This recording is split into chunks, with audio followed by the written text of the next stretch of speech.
चंद लोग आपको प्रोफेशन के अंदर इतने अच्छे लगते हैं कि आप उनको बार बार तंग करते हैं और आप उनको बार बार बुलवाते हैं। हमारी खुशकिस्मती है, आपके सामने सलीम याकूब साहब को भी हमने 2 दफ़ा रिक्वेस्ट की, लेकिन हमने पीछे जो एक फ़ंक्शन किया था सलीम याकूब साहब की भी वहाँ पे हमने बेशुमार तारीफ़ की। और हमारे साथ जो हमारे भाई यहाँ पर बीच में मौजूद हैं, सर उमर लतीफ़, उनके बारे में हमने कहा था प्रॉब्ली पाकिस्तान में से बेस्ट लेक्चर डिलीवर करते हैं किसी नुक्ते के ऊपर भी। और प्रॉबली अगर आपने सिविल की वकालत करनी है तो आपके लिए देखें, सीपीसी पढ़नी शुरू करें तो आप ऑर्डर 7 रूल 11 में या 710 में ही गुम हो सकते हैं, पूरी किताब हो जाती।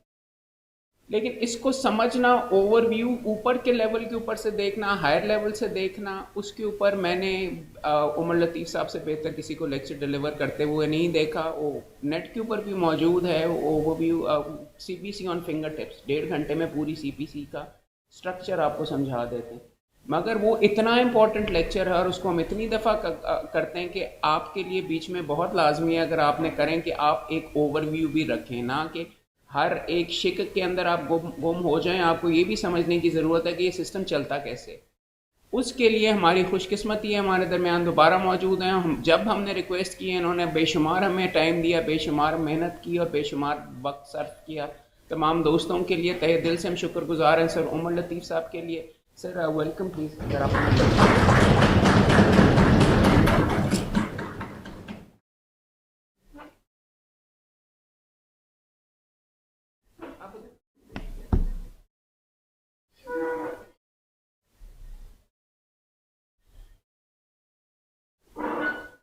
बिस्मिल्लाहिर्रहमानिर्रहीम, अस्सलाम वालेकुम। कैसे हैं आप लोग? आज का जो हमारा lecture CPC on finger tips, ये फिंगर टिप सीरीज़ का पहला लेक्चर था। जब मैंने फिंगर टिप सीरीज़ स्टार्ट की तो ये उस सीरीज़ का पहला लेक्चर था कि जिसके बाद लोगों की अप्रिसिएशन देख के फिर फर्दर जो बाकी क्रिमिनल प्रोसीजर और इस तरह के सारे लेक्चर्स आए। अब अगर हम सिविल प्रोसीजर की बात करें, जो हमारा आज का लेक्चर है, इसमें एक चेंज आ चुका है। आप सब लोग जानते होंगे कि लास्ट ईयर इसके अंदर अमेंडमेंट्स आई थी। उस अमेंडमेंट के बाद अब ये जो प्रोसीजर है हमारा, ये डिफरेंट प्रोविंसेस में डिफरेंट हो चुका है। सबसे पहली बात, सीपीसी।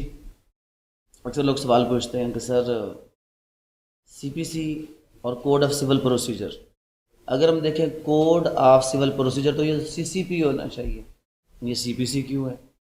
इसको हम सीपीसी क्यों कहते हैं? तो हमेशा अगर आप लोग अपने घरों में जाएं तो देखें तो आप में से किसी का नाम क्या होगा? किसी को प्यार से पप्पू कहते होंगे, किसी को सोनू कहते होंगे, किसी का हर एक अपना नाम है। लेकिन क्या वो नाम आपका किसी डॉक्यूमेंट में लिखा है?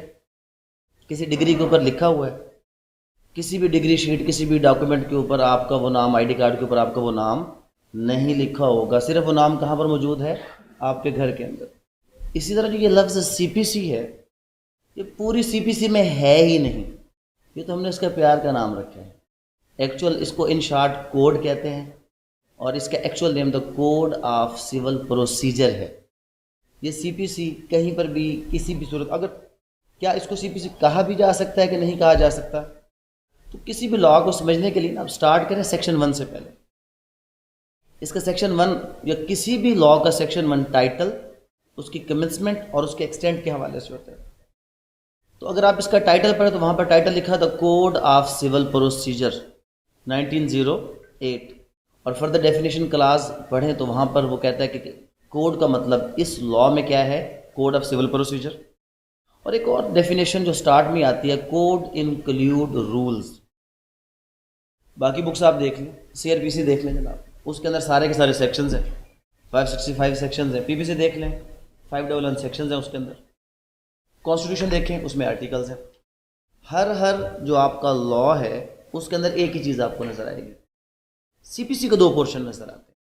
पहला पोर्शन सेक्शंस का है, दूसरा पोर्शन ऑर्डर्स का है। ऐसा क्यों है? इसमें फ़र्क क्या है? क्या ये 2 अलग अलग पोर्शन हैं? अगर ये एक हैं तो इसकी लीगल जस्टिफिकेशन क्या है? इसकी लीगल जस्टिफिकेशन एक होने की, सीपीसी डेफिनेशन क्लास में कोड की डेफिनेशन पढ़ें। कोड जिसका मतलब कोड ऑफ सिविल प्रोसीजर है, इंक्लूड रूल्स। इट मीन्स कि जो रूल्स हैं वो पार्ट ऑफ दिस कोड ही है। फ़र्क क्या है दोनों के अंदर? सिंपली जो सेक्शन पोर्शन है defines the basic principle basic procedure, और उसका डिटेल्ड प्रोसीजर वो आपके ऑर्डर्स के अंदर है। और हर ऑर्डर के अंदर क्या होते हैं, रूल्स होते हैं। सेक्शन 26 पढ़ें आप, सादी सी बात लिखी हुई है, every suit shall be instituted through presentation of plaint. अब प्लेंट क्या है, कैसे फाइल की जाएगी, प्लेंट के रूल्स क्या हैं, प्रिंसिपल्स क्या हैं, एसेंशियल्स क्या हैं, इंग्रेडिएंट्स क्या हैं, ये सब कुछ आपको ऑर्डर 6 एंड ऑर्डर 7 के अंदर जाके मिलेगा। तो इस वर्ड को डिफाइन किया ऑर्डर 6 एंड ऑर्डर 7 ने। फिर सेक्शन 27 कहता है कि when the plate is duly instituted, आपने क्या करना है, इसके बाद आपने समन्स इशू करवाने हैं। अब ये समन कौन इशू करवाएगा, समन सर्व किस तरह किया जाएगा, किस पे सर्व किया जाएगा, प्रोसीजर क्या है, अगर कोई इसको रिफ्यूज़ करे तो क्या प्रोसीजर है। ऑर्डर 5 डिफाइन करता है कि इसका प्रोसीजर क्या है। तो सेक्शंस क्या करते हैं, सेक्शंस जो है वो उसके बेसिक प्रिंसिपल्स बयान करते हैं किसी भी प्रोसीजर के, और उसका डिटेल्ड प्रोसीजर आपका ऑर्डर पोर्शन बयान करता है। और उसका एक मेजर जो एक और जो आपने समझने की बात है, जो आपको पता होनी चाहिए, वो ये है कि सीपीसी को इम्प्लीमेंट किसने करना है, कोर्ट्स ने। और हमारे जो कोर्ट्स हैं, प्रोविंशियल कोर्ट्स हैं, वो किसके मातहत होते हैं, सारे के सारे हाई कोर्ट के। एक्चुअली अदालतों को किस तरह काम करना चाहिए, ये प्रोसीजर कौन डिफाइन कर सकता है, बेहतरीन तरीके से हाई कोर्ट कर सकता है। अब अगर प्रोसीजर हाई कोर्ट ने डिफाइन करना है, अदालतों के इश्यूज हाई कोर्ट को पता है, तो लेजिस्लेचर अगर प्रोसीजर बनाएगा तो डेफिनेटली उसमें मसाइल आएंगे।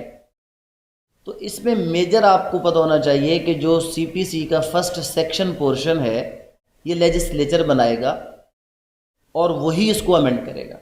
अब क्योंकि ये प्रोविंशियल सब्जेक्ट है, तो प्रोविंशियल असेंबली इसको क्या करेगी, अमेंड करेगी। इन चीज़ों को समझने के लिए ना मेन चीज़ रीडिंग ही है। आप रीडिंग की आदत अपनाएं। और रीडिंग में सिर्फ ये नहीं है कि सेक्शन पढ़ लिया, उसकी इलस्ट्रेशन छोड़ दी और उसके बाद उसके फुट नोट्स। जब तक आप ये चीज़ें नहीं पढ़ेंगे आपको क्लैरिटी नहीं आएगी। क्लैरिटी कहाँ से आएगी, जब आपने सेक्शन की अमेंडमेंट पढ़ी और फुट नोट में पढ़ा कि amended through act number 37 of फलां, तो पता चल गया ये तो एक्ट ऑफ द पार्लियामेंट और act of the provincial assembly से इसको अमेंड किया गया था। पंजाब अमेंडमेंट एक्ट है तो पंजाब के अंदर अमेंडमेंट आई है, अगर नेशनल असेंबली ने अमेंड किया तो वहाँ पर लिखा होगा। ऑन द अदर साइड जब आप इसके रूल्स पोर्शन में जाकर अमेंडमेंट्स देखेंगे तो फुट नोट से आपको पता चलेगा कि वहाँ पर लिखा हुआ है कि amended through high court notification number फला डेटेड फला। तो क्या मतलब कि जो सीपीसी का पहला पोर्शन है उसके अंदर अमेंडमेंट करना लेजिस्लेचर की ड्यूटी है, क्योंकि वो लेजिस्लेटिव पार्ट है। और दूसरा इसका जो प्रोसीजरल पार्ट है जो कि actually adopted and implemented by the high court है, उसमें अमेंडमेंट भी कौन करेगा, हाई कोर्ट करेगा। तो ये अक्सर लोग सवाल करते हैं कि सर ये दो हिस्सों में ये क्या है। कुछ लोग कहते हैं जी पहला सब्सटेंटिव पोर्शन है और दूसरा जो है वो प्रोसीजरल पोर्शन है। पूरा इसका नाम क्या है, the code of civil procedure. और जो लॉ जितना भी प्रोसीजरल हो उसमें कुछ ना कुछ सब्सटेंटिव प्रोविजंस होती ही होती हैं। ये सब्सटेंटिव प्रोविजंस कौन सी होती हैं, जो आपको कोई राइट ग्रांट करती है या आपका कोई राइट डिक्लाइन करती हैं, वो सब्सटेंटिव प्रोविजंस होती हैं। वो आपको सीआरपीसी में भी नज़र आ जाएंगी, जहाँ पर सीआरपीसी कहता है कि जनाब इतनी सज़ा दे दो। वो आपको पीपीसी में भी नज़र आ जाएंगी, जहाँ पर पीपीसी पेनल्टी इम्पोज करती है। तो टू सम एक्सटेंट कुछ सब्सटेंटिव प्रोविजन सब में होती हैं, लेकिन एक्चुअली ये कंप्लीट क्या है, कोड, ये एक प्रोसीजरल कोड है जिसके दो हिस्से हैं। फर्स्ट पार्ट क्या है जनाब आपका, amended by the legislature, and second part आपका amended by the high court है। अब जब ये प्रोविंशियल सब्जेक्ट बना तो डेफिनेटली आपकी जो सिविल प्रोसीजर है वो हर प्रोविंस के लिए भी चेंज है। पंजाब, केपीके और इस्लामाबाद, इनकी अमेंडमेंट्स ऑलमोस्ट सेम है। 99% जो प्रोसीजर है वो सेम होगा। But on the other side अगर आप चले जाए बाकी प्रोविंसेस के अंदर तो वहाँ पर स्टिल वो अमेंडमेंट्स इन्फोर्स नहीं हुई, क्योंकि वो अमेंडमेंट उनकी सूबाई असम्बलीज़ ने करनी है। जब वो करेंगे तो तब सीपीसी ये जो एग्जिस्टिंग प्रोसीजर है ये अमेंड होगा, अदरवाइज ऐसे ही कंटिन्यू रहेगा। और जिस वैसे आज का हमारा सिर्फ इसका एक ओवरव्यू ही लेना है, बट एक जो इसमें मेन चीज़ जो एक थिंकिंग पॉइंट है हमारे लिए वो ये है कि ब्रिटिशर्स ने 1858 में पूरा कंट्रोल यहाँ का लिया था, जब भी हम क्राउन के मातहत आ गए थे 1857 की वार के बाद। और 40 ईयर्स में 50 ईयर्स में 4 टाइम्स CPC अमेंड हुआ था, ताकि उस वक्त की ज़रूरत को मीट किया जा सके। एंड पाकिस्तान को आज़ाद हुए 75 ईयर्स हो गए हैं, हम उसी के थोड़े से जो है वो टांके शांके लगाने की कोशिश कर रहे हैं। आपका कोट फट जाए, टांके लगाते रहें लगाते रहें लगाते रहें, जब तक नया नहीं लेंगे तब तक आपके मामला सीधे नहीं होंगे। हमारे मुल्क का सबसे बड़ा जो इशू है सिविल इस प्रोसीजर के हवाले से, how to expedite the civil procedure. बहुत सा वर्क होता है इसके ऊपर, लेकिन जितनी बार भी वर्क होता है इसी के अंदर एक आध क्या लगा दिया जाता है, कोई ना कोई नया टांका, कोई नई पैबंद लगाकर फिर इसको उसी हालत में रख दिया जाता है। और वो जो पैबंद लगाई जाती है, अफसोस है कि वो भी पुराने धागे की लगाई जाती है, और उसमें जो टुकड़ा लगाया जाता है वो भी पुराना होता है। लास्ट 2 to 3 ईयर्स में हमारे हाई कोर्ट ने और असेंबली ने इसको सेवरल टाइम्स अमेंड किया। एक अजीब खेल स्टार्ट हुआ जिसके अंदर कभी हाई कोर्ट, और उसमें मज़ीद इशू ये आया क्योंकि दोनों पोर्शन अलग अलग एंटिटीज़ के पास थे। जो अमेंडमेंट्स हुई, लेजिस्लेचर कुछ और कह रहा था और हाई कोर्ट की अमेंडमेंट कुछ और कह रही थी। वहाँ पर दोनों एक दूसरे को क्रॉस ओवर कर रहे थे। वो सब कुछ करने के बावजूद सिविल प्रोसीजर आज भी वहीं का वहीं खड़ा है। मुकदमे दादे के बाद बेटा, बेटे के बाद उसकी औलाद, फिर पोता, और उसके बाद पड़पोते तक चले जाते हैं, मुकदमे ख़त्म नहीं होते।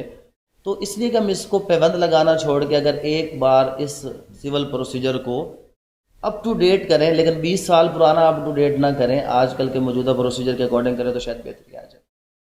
लेटेस्ट अमेंडमेंट के हवाले से हम इसको देखेंगे। एडमिनिस्ट्रेटिव जजेस, एडमिनिस्ट्रेटिव कोर्ट्स इंट्रोड्यूस करवाए गए थे।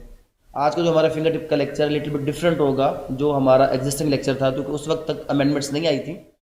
उसमें एडमिनिस्ट्रेटिव जजेस, एडमिनिस्ट्रेटिव कोर्ट्स, उनका जिक्र नहीं था। अब बेसिकली यहाँ पर सिविल प्रोसीजर के अंदर किसी भी एक मुकदमे के अंदर 3 अदालतें इन्वॉल्व हो गई हैं। एक ही सिविल सूट में कितनी अदालतें इन्वॉल्व होगी? अभी 3। जो फाइल किया जाएगा वो किसी और कोर्ट, किसी और जज के सामने किया जाएगा। मार्क किया जाएगा किसी और जज को जो प्री ट्रायल प्रोसीडिंग कंडक्ट करेगा, और उसके बाद फाइनली डिसाइड इसको कोई और करेगा। आप जब भी फाइल करेंगे, डिपेंडिंग अपॉन योर प्रोविंस, जैसे अगर हम पंजाब में बात करें तो every civil suit is filed in the name of senior civil जज। बट अक्सर लोग इसमें कंफ्यूज उस वक्त होते हैं कि जब कुछ मुकदमे देखते हैं कि इन द कोर्ट ऑफ डिस्ट्रिक्ट जज जब फाइल किए जाते हैं। बलूचिस्तान में तमाम मुकदमे डिस्ट्रिक्ट जज के नाम पर फाइल किए जाते हैं। इसी तरह अगर आप कराची में चले जाएं तो वहाँ पे जो आपका मुकदमा है, अगर 1.5 करोड़ से अबव उसकी वैल्यू है तो directly before the high court होगा। तो high court in its original civil jurisdiction 1.5 crore से ऊपर का मुकदमा उसका ट्रायल चलाएगा। तो अब पहली चीज़ जो मैंने लास्ट टाइम भी आपको बताई वो यही है कि आप जहाँ पर भी प्रैक्टिस कर रहे हैं, फर्स्ट ऑफ ऑल आपको वहाँ के रूल्स का पता होना चाहिए कि ये डिफ़र करते हैं from province to province, from normally district to district नहीं करते, प्रोविंस टू प्रोविंस ये ज़रूर डिफ़र कर रहे होते हैं। तो पंजाब की हम बात करेंगे। मेनली पंजाब में आपके जो मुकदमात हैं in the court in the name of senior civil जज हमेशा फाइल किए जाते हैं। बट सीनियर सिविल जज की ड्यूटी बेसिकली उस वक्त सीनियर सिविल जज एक एडमिनिस्ट्रेटिव जज ही होता है अपने सिविल कोर्ट का। वो उसको हेयरिंग के लिए अपने पास नहीं रखता, उसके नाम ये चीज़ फाइल की जाती है just for the sake of marking to the competent court to the relevant जज, कि वो उसको मार्क करे, उसकी निशानदेही करे। वो उसको, अब होता क्या है कि हर सिविल कोर्ट के अंदर डिफरेंट सिविल जजेस होते हैं, तो उसके अकॉर्डिंगली हर जो जज है उसकी अपनी जुरिस्डिक्शन है। उसकी जुरिस्डिक्शन के अकॉर्डिंग, उसके फंक्शन के अकॉर्डिंग कुछ जजेस मार्क किए जाते हैं कि जी फला मैटर फला जज के पास जाएगा, फला मैटर फला जज के पास जाएगा। तो सीनियर सिविल जज जो मार्किंग जज है उसका काम सिर्फ इतना है कि आप मुकदमा फाइल करें और वो उसको रेलेवेंट जज के पास क्या कर दे, मार्क। पहले ये मार्किंग डायरेक्ट होती थी ट्रायल जज के नाम पे, अब ये मार्किंग होती है एडमिनिस्ट्रेटिव जज के नाम पे। अभी हम इस प्रोसीजर को स्टार्ट करते हैं, बट सिर्फ मैं 3 जो इसके स्टेजेस हैं, 3 जो जजेस हैं उसके बारे में आपको बताना चाह रहा हूँ कि फर्स्ट सिर्फ मार्किंग करेगा, सेकेंडली एडमिनिस्ट्रेटिव जज इसकी प्री ट्रायल प्रोसीडिंग कंडक्ट करेगा। अब प्री ट्रायल प्रोसीडिंग में क्या होगा? प्री ट्रायल प्रोसीडिंग में फ्रेमिंग ऑफ इशू तक के सारे मराहिल वो किए जाएंगे, और जब वो इशू फ्रेम करेगा तो एक डेट ऑफ हियरिंग फिक्स करते हुए पार्टीज को डायरेक्ट करेगा कि आप इस डेट पर अपने लिस्ट ऑफ विटनेस के साथ ये इन फ्रेम्ड इशू पर फला ट्रायल कोर्ट के सामने पेश हो जाए, एविडेंस का रिकॉर्डिंग वहां पे होगा। ऑल दो जो ये अमेंडमेंट आई थी, अगर इसको इन इट्स ट्रू सेंस भी हम इम्प्लीमेंट करते तो 70 to 80% हम जो अपने सिविल प्रोसीजर के इश्यूज थे उसको एक्सपेडाइट करते। बट बड़ी हैरानी की बात थी जब इसको भी पॉलिटिसाइज किया गया और इसके ऊपर बहुत से ऑब्जेक्शंस रेज किए गए, और कुछ ऑब्जेक्शंस ऐसे थे कि जो प्रोविजन सीपीसी में 1908 से मौजूद थी, उन पर भी जब उसको सिर्फ क्या हुआ कि रिप्रोड्यूस किया गया, तो वहाँ पर भी क्या हो गया, वहाँ पर भी कि ये तो हो सकता ही नहीं। अगर आप सीपीसी पढ़ लेते तो उसमें ये चीज़ें मौजूद थी। सबसे बड़ा इशू क्या क्रिएट किया गया था कि इतनी सारी कापियाँ कौन लगाएगा, ये तो इतना बड़ा सेट बन जाएगा। तो 1908 का प्रोसीजर आप पढ़ लें समन्स के साथ, तो पहले से लिखा हुआ है कि जब भी कभी आप अदालत में प्लेंट फाइल करेंगे तो समन के साथ आपका प्लेंट उसको कंपनी करेगा। तो इसका मतलब क्या हुआ कि ऑलरेडी आपने वो चीज़ जमा करवानी थी। तो कुछ चीज़ें पहले से मौजूद थी, लेकिन उसको हाईलाइट करके सिर्फ और सिर्फ क्या किया गया, एक इशू बनाया गया। और at the end of the day result क्या निकला, हम आज भी वहीं पे फिर वापस आ गए कि जहाँ पे सिविल प्रोसीजर क्या है कि समन जारी करवाने में 6 मंथ लग जाते हैं। तो जब तक ये चीज़ें, और इसमें मेन जो एक कंसर्न था मुकला का वो ये था कि शायद केस जल्दी निपटेंगे तो हमारे केस थोड़े हो जाएंगे, खुदा न खास्ता रोजी रोटी बंद हो जाएगी। अल्लाह के बंदो, अगर केस जल्दी निपटने लग जाएंगे तो हर वो बंदा जो बाहर बैठ के अपना फैसला करता है वो बाहर बैठने की बजाय आपके पास आ जाएगा कि उसको पता है कि 3 से 6 महीने में केस फारग हो जाना, जल्दी जल्दी जाओ और अपना मामला हल करवा के आ जाओ। अब लोग क्यों नहीं आते? कौन 25, 30, 35 साल मुकदमा करे, आपस में कंप्रोमाइज़ करो और मैटर्स को क्या कर दो, सॉर्ट आउट कर दो। जब आप इसको प्रॉपर तरीके से सॉर्ट आउट करेंगे तो लोग खुद उसको थर्ड पर्सन की तरफ जाने की बजाय आप लोगों की तरफ आएंगे। नंबर ऑफ केसेस बहुत ज़्यादा बढ़ जाएंगे अगर हमारा सिविल प्रोसीजर क्या हो जाए, एक्सपेडाइट हो जाए। लेकिन फ़र्क और ज़रूरत सिर्फ है समझने की। अब आ जाते हैं जी अपने इस असल लेक्चर की तरफ। नज़र आ रहा है सब लोगों को? जब मैं जूम कर दूँ इसको थोड़ा सा और, असल में जूम करेंगे तो फिर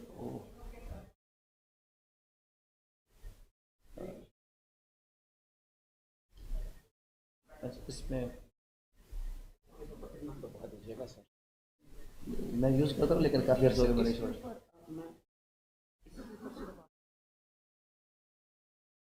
वो उसमें वो F5 में वो ओवर जूम करता हूँ, पूरी फुल स्क्रीन पे, फुल स्क्रीन पे जाए।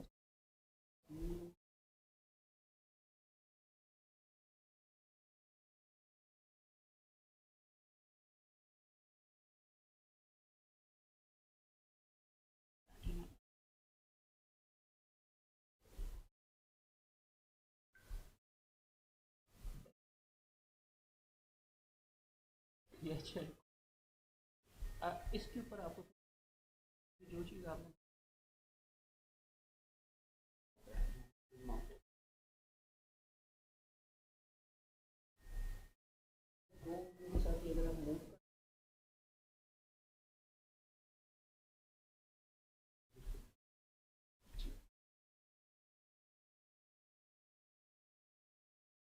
इसमें सबसे पहली चीज़ क्या है? सबसे पहली चीज़ है इसमें कॉज ऑफ एक्शन। जब तक कॉज ऑफ एक्शन नहीं आएगा तब तक आपका कोई भी सूट फाइल नहीं होगा। सिविल सूट के लिए जो पहली चीज़ है वो क्या है? वो कॉज ऑफ एक्शन, जिसको उर्दू में कहते हैं बिनाए दावा। दावा करने की वजह, जब तक आपके पास दावा करने की वजह नहीं होगी तब तक आप दावा फाइल नहीं कर सकते। ये दावा फाइल करने की वजह कॉज ऑफ एक्शन या बिनाए दावा है क्या? मैं आप लोगों के साथ कोई एग्रीमेंट करता हूँ किसी चीज़ के लेन देन का, और आपके साथ ये टाइम डिसाइड करता हूँ कि जो आपका रिमेनिंग अमाउंट है, फॉर एग्जाम्पल 10 लाख रुपीज़ है, मैं आपको 31 दिसंबर को वो अमाउंट पे करूँगा। 31 दिसंबर को आप मुझसे वो अमाउंट क्लेम करते हैं कि जी वो 10 लाख रुपए आप दे दें, तो मैं वहाँ पर आपको वो अमाउंट पे नहीं करता, लिंगर ऑन करता हूँ। आप कोशिश करते हैं कि किस तरह मैं वो आपको अमाउंट पे करूँ और मैं नहीं पे करता, और एक ऐसा वक्त आता है कि जब मैं टोटली डिनाई कर देता हूँ कि नहीं अमाउंट पे करूँगा, जाओ जो करना है कर लो। तो जब मैंने इनकार किया तो अब ये क्या आ गया आपका बिनाए दावा, कॉज ऑफ एक्शन। ये सारा प्रोसीजर समझने के लिए सिर्फ 2 चीज़ें अगर आप लोग अपनी ज़िंदगी में देख लें तो जितना ये एक डिटेल्ड प्रोसीजर मैंने आपको बताना वो आपको समझ आ जाएगा। सबसे पहले एक बेहतरीन किस्म की ड्राफ्टेड प्लेंट देख लें आप लोग, और उसके बाद एक जजमेंट, एक प्लेंट और एक जजमेंट।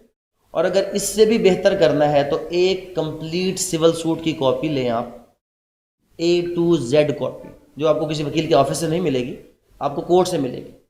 किसी भी जिस चैम्बर में आप लोग आगे वर्क कर रहे हैं उसी चैम्बर के थ्रू किसी भी एक सिविल सूट की आप A to Z copy, what is meant by A to Z copy, उन्हें क्या जी इसके अंदर सारे एनेक्सर, सारे ऑर्डर, सारे के सारे जो भी इसमें जजमेंट या जो एप्लीकेशंस मिसलिनियस आई हैं, ईच एंड एवरीथिंग की कॉपी दे दें। 1000 से 2000 रुपये से ज़्यादा नहीं लगेगा, लेकिन उससे जो आपको फ़ायदा होगा वो पूरी ज़िंदगी रहेगा। जो बातें अभी मैं आपको समझा रहा हूँ वो आप वहाँ पर अपनी आंखों से देखेंगे तो आपको खुद ब खुद क्लैरिटी आ जाएगी, आपको हर चीज़ की समझ आ जाएगी कि फ़्लो क्या है, मुकदमा चलता कैसे है। तो पहली चीज़ जो किसी भी सिविल सूट के लिए ज़रूरी होती है वो होता है कॉज ऑफ एक्शन। अगर कॉज ऑफ एक्शन नहीं है तो फिर क्या होगा? अगर कॉज ऑफ एक्शन ना हो तो हम आगे चल के पढ़ेंगे ऑर्डर 7 रूल 11, जो कहते हैं जी 7-11 लगा दी है। ऑर्डर 7 रूल 11 सिंपली ये कहता है कि where there is no cause of action the plaint shall be rejected. अब लॉ पढ़ते वक्त ना आपने शैल और मे के ऊपर, लास्ट टाइम ये इशू आया था लॉ गेट में तो लोगों ने शोर मचाया कि जी इंग्लिश का पेपर नहीं था। ये शैल और मे ये लॉ की जान है, ये इंग्लिश नहीं है। शैल मीन्स मैंडेटरी है, कोर्ट बाउंड है, और may mean discretion of the court है, कोर्ट ग्रांट करे या ना करे। और जब मैंने कहा plaint shall be rejected, if there is no cause of action the plaint shall be rejected, तो कॉज ऑफ एक्शन इतना इंपॉर्टेंट है कि अगर किसी सूट में कॉज ऑफ एक्शन ही ना हो तो प्लेंट रिजेक्ट कर दी जाएगी, मुस्तरद कर दी जाएगी। And rejection of plaint is a deemed decree under section 2 subsection 2। तो पहली चीज जरूरी किसी भी मुकदमा करने के लिए बिनाए दावा होना, दावा की वजह होना या कॉज ऑफ एक्शन का होना। और कॉज ऑफ एक्शन की डेफिनेशन क्या है कि when all the facts have happened, शर्त है when all the facts have happened. उसी सेम एग्जांपल को दोबारा रिपीट करता हूं। मैंने आपको ये कहा था कि 31 दिसंबर 2022 को मैंने आपको 10 लाख रुपए देने हैं। कब देने हैं? 31 दिसंबर 2022 को। अभी मुझे आप लोगों का नाम नहीं पता तो मैं इलस्ट्रेट करने के लिए शाह जी का नाम यूज़ कर लेता हूँ, क्योंकि शाह जी का मुझे नाम थोड़ा थोड़ा याद है। तो मैंने शाह जी को पैसे देने हैं और देने हैं 31 दिसंबर 2022 को। आज क्या है? 8 अक्टूबर है। शाह जी मैं नहीं देता, जो करना है जाओ कर लो। लाइसेंस भी आ गया शाह जी को। फौरन गए जाकर सिविल सूट फाइल किया। क्यों किया जी? कि बंदे ने पैसे देने क्या कर दिया है? इनकार कर दिया। तो उन्होंने कहा जी कॉज ऑफ एक्शन तो हुआ ही नहीं है, आप कहाँ से आ गए? इसने कहा जनाब वो बंदा इनकार कर रहा है, जाकर पूछे, वो कहता है मैंने देने नहीं, जो करना है कर लो। तो कॉज ऑफ एक्शन की डेफिनेशन बताई कि when all the facts have happened, और all the facts have happened का मतलब है कि 31 दिसंबर पहले आने दो, तब वो इनकार करेगा, तब आप सूट फाइल करने आना, उससे पहले आप सूट फाइल नहीं कर सकते। तो कॉज ऑफ एक्शन कब अकर होता है? When all the facts have happened. और उसके बाद वो बंदा क्या करे? आपका वो फंक्शन परफॉर्म करने से इनकार करे, अपनी ड्यूटी परफॉर्म करने से इनकार करे, या कोई और ऐसा कॉज बने कि जिसके बाद आप मुकदमा फाइल करने के लिए जाएं। जैसे सूट फॉर डिक्लेरेशन लगाते हैं, नाम की चेंजिंग, कोई XYZ चले गए जी मेरा नाम चेंज कर दें। क्यों चेंज कर दें? बस ये चेंज कर दें, कभी भी चेंज नहीं होगा। कॉज ऑफ एक्शन बनाना है। कॉज ऑफ एक्शन कैसे बनेगा कि जी क्योंकि मैं पासपोर्ट बनवाने गया, मेरा नाम शनाख्ती कार्ड पे और है और सनद पे और है, और जब मैं पासपोर्ट बनवाने गया तो उन्होंने कहा कि नहीं आपका पासपोर्ट नहीं बन सकता। मैंने उनको जब कहा कि जनाब ये बनाया तो उन्होंने इनकार किया, हेंस दिस सूट। तो पहले किसी से क्या करवाना है? आपने इनकार करवाना है। पहले कॉज ऑफ एक्शन लाएंगे तो मुकदमा फाइल होगा, विदाउट कॉज ऑफ एक्शन आप मुकदमा फाइल नहीं कर सकते। जिस तरह हमने वहां पे पढ़ा था कि कोई ना कोई जुर्म होगा तो यहाँ पे सबसे पहले क्या होगा? आपके पास कॉज ऑफ एक्शन होगा। कॉज ऑफ एक्शन होगा तो आप अदालत जाएंगे, और कॉज ऑफ एक्शन नहीं होगा तो आप अदालत नहीं जाएंगे। क्रिमिनल में जाने के 2 दरवाजे थे, कंप्लेंट का रास्ता और FIR का रास्ता। इधर एक ही दरवाजा है, और वो कौन सा है? आपका प्लेट, आपका सूट। इसके अलावा और कोई भी ऑप्शन आपके पास नहीं है। तो जब भी हम बात करेंगे सिविल सूट की, तो सिविल सूट में आपने क्या करना है? कॉज ऑफ एक्शन आपके पास आया, कॉज ऑफ एक्शन के बाद आपने नेक्स्ट स्टेप लेना है, और वो नेक्स्ट स्टेप है आपका filing of the plaint. Filing of the plaint. अब आपने प्लेंट फाइल करनी है। अब यहाँ पर 1-2 छोटी छोटी बातें जो हद से ज़्यादा ज़रूरी भी है और फ्रेश और न्यू लायर्स होने के हवाले से आपको पता भी होनी चाहिए। प्लेंट फाइल करने का हरगिज़ मतलब ये नहीं है कि आप जाएंगे और अदालत आपको स्टे दे देगी। अगर आपको स्टे चाहिए, अगर आपको कोई और इंटरम रिलीफ चाहिए, तो उसके लिए आपको अलॉन्ग विद प्लेंट एक अलग से एप्लीकेशन साथ अनेक्स करनी पड़ेगी, जिसमें आप अपना वो इंटरम रिलीफ क्लेम करेंगे। प्लेंट फाइल करने का हरगिज़ मतलब नहीं है कि आप जाएंगे और अदालत आपको स्टे, क्योंकि मैं ये इस चीज़ पे जोर इसलिए दे रहा हूँ कि यहीं से आपकी अर्निंग स्टार्ट होनी है, यहीं से आपकी प्रैक्टिस स्टार्ट होनी है, यहीं से आपके मामला स्टार्ट होने हैं, यहीं से सारी चीज़ें स्टार्ट होनी है। सूट फाइल करने का कोई दे ना दे, स्टे लेने का कुछ ना कुछ ज़रूर मिल जाता है। और स्टे ऐसी चीज़ है जो तकरीबन मिल जाती है, इस तरह भी मिल जाती है और इस तरह भी मिल जाती है। पहला इंटरम स्टे मिल ही जाता है, तो इसके लिए आपको डरने शरने की ज़रूरत नहीं कि पता नहीं स्टे मिलेगा या स्टे नहीं मिलेगा। तो ये स्टे ही तो वो चीज़ है कि जब आप लाइसेंस लेते हैं और लाइसेंस लेने के बाद सबसे पहले घर में अपने ख़ानदान वालों को इकट्ठा करके कमरे में अपनी अम्मा या अब्बा जी के साथ खड़े होकर कहता हूँ हूँ किसी तरह रोला पे तो मैं स्टे ले लेना है, यही चीज़ तो आपको यहाँ पे प्रैक्टिस में लेकर आती है। तो ये लेते कैसे हैं, ये कहाँ से स्टार्ट होता है, इसका तरीकाकार क्या है। कॉज ऑफ एक्शन हो गया, कॉज ऑफ एक्शन होने के बाद आपने प्लेंट फाइल कर दी। अब आई थिंक आप प्लेंट का पढ़ चुके होंगे मेरे ख्याल में अब तक, तो उसके बारे में उस तरफ हमें जाने की जरूरत नहीं कि उसका कंटेंट क्या है। इन शॉर्ट में बता दो, जब भी आप प्लेंट फाइल करेंगे अदालत के नाम पर फाइल करेंगे, उसके सबसे टॉप पर होगा in the court of senior civil जज, अगर आप पंजाब में बैठे हैं। उसके बाद name and description of the parties होगा, उसके बाद उसका टाइटल होगा, फिर फैक्ट्स होंगे, फैक्ट्स के बाद कॉज ऑफ एक्शन, फैक्ट्स के बाद क्या है कॉज ऑफ एक्शन, क्योंकि इसका होना जरूरी है। कॉज ऑफ एक्शन के बाद जुरिस्डिक्शन, अगर अदालत की जुरिस्डिक्शन नहीं है अदालत आपका मुकदमा नहीं सुन सकती, आपने उसको क्या बताना है, जुरिस्डिक्शन का बताना है। कॉज ऑफ एक्शन एंड, अच्छा वो अक्सर लोग कंप्लेन करते हैं कि सर आप थोड़ा सा तेज़ बोल रहे होते हैं और हमारे सर से या तो ऊपर से गुजर जाता है या हम वो कैच नहीं कर सकते, क्योंकि मेरे पास टाइम है सिर्फ 1 आवर का, जिसमें से 15 मिनट पहले ज़ाया हुए और 15 मिनट वैसे गुजर गए, तो हमने 30 मिनट्स में इसको पूरा करना है। तो इसका तरीकाकार ये है, जब ये यूट्यूब वगैरह पे आप प्ले करें, आप स्पीड को 0.75% पे कर लें तो ये बिल्कुल सुकून से चलेगा, जैसे कि एक रूटीन में हम बोलते हैं।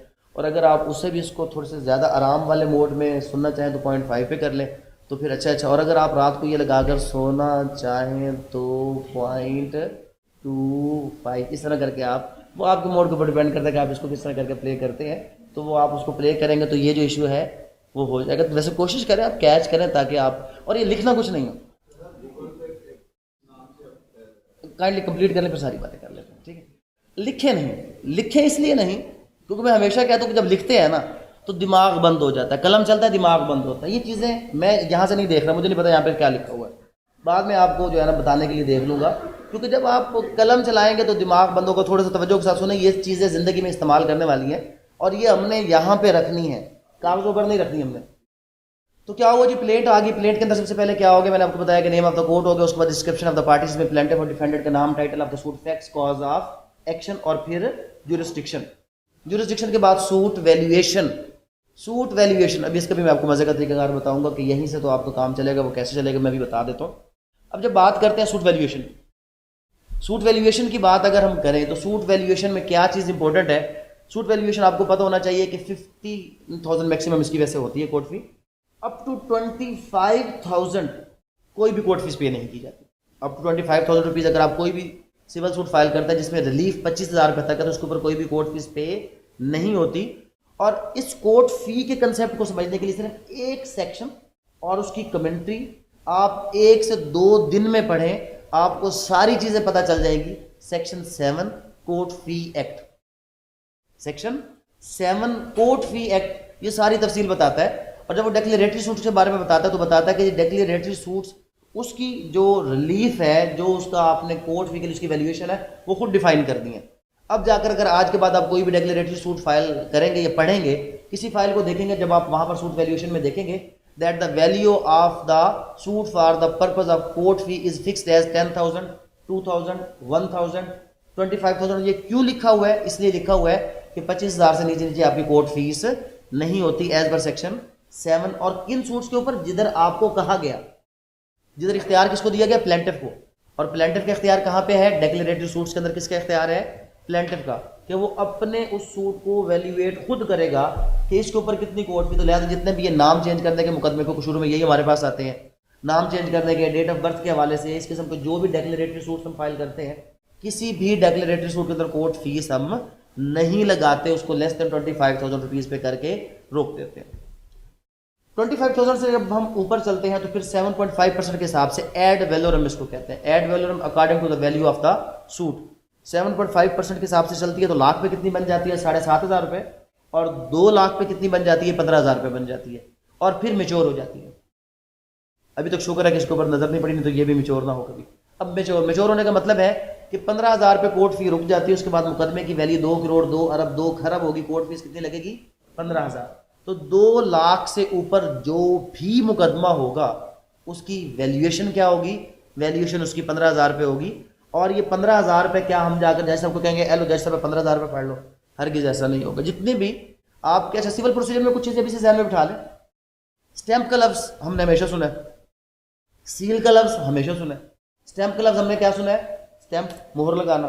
और सील का मतलब किसी भी चीज़ को पैक करना।